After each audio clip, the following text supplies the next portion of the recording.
Hello everyone, welcome back to my YouTube channel.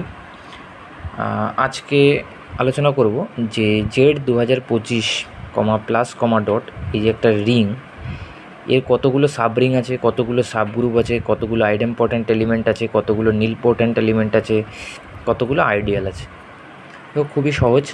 প্রথমে find the number of sub ring. এই sub ring খোঁজার জন্য টাও ফাংশনের উপর কাজ করতে হবে। টাও 2025 বের করতে হবে, মানে জেডেনের ক্ষেত্রে টাও এন। তাহলে টাও ফাংশন বের করার টেকনিক কি?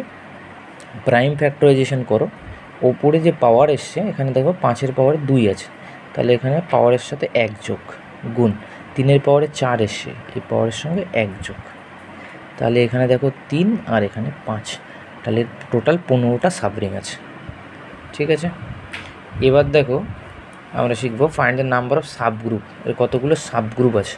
এটাও সেমি, টাও 2025, এটাও হবে অ্যান্সার 15। আর একদম লাস্টে যেটা, যে কতগুলো আইডিয়াল আছে, এটাও টাও 2025, এটারও অ্যান্সার হলো 15। মানে এর নাম্বার অফ সাবগ্রুপ মনে রাখবে, নাম্বার অফ সাবরিং আর নাম্বার অফ আইডিয়াল, এটা অলওয়েজ সেম হয় জেডএনের ক্ষেত্রে। হ্যাঁ, এবার find the number of idempotent element. এর আইডেম্পটেন্ট এলিমেন্টের ফর্মুলা হলো 2⁴ ডি মানে হলো ওই 2025 সংখ্যাটার কতগুলো প্রাইম ডিভাইজার আছে। তাহলে 2025 সংখ্যাটার দেখো দুটো প্রাইম ডিভাইজার আছে, তাহলে অ্যান্সার কী হবে? 2⁴ মানে হলো এটার 4 অ্যান্সার হবে। আর নীলপোটেন্ট এলিমেন্ট খোঁজার জন্য যে প্রাইম ফ্যাক্টরাইজেশন হবে, ধরো 5-এর পাওয়ারে 2 এসছে, তাহলে 2 থেকে -1 করতে হবে।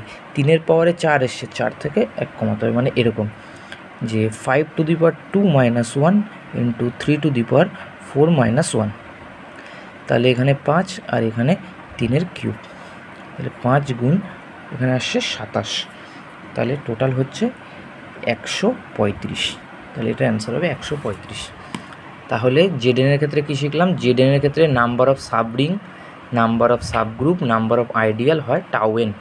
আর আইডেম্পটেন্ট এলিমেন্টের ফর্মুলা কি? 2⁴ হয় D is the prime Deviser.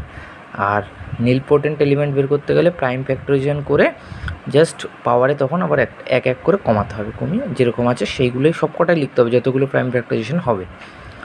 Thanks for watching. যদি ভালো লাগে লাইক কমেন্ট, অবশ্যই চ্যানেলটাকে সাবস্ক্রাইব করবে।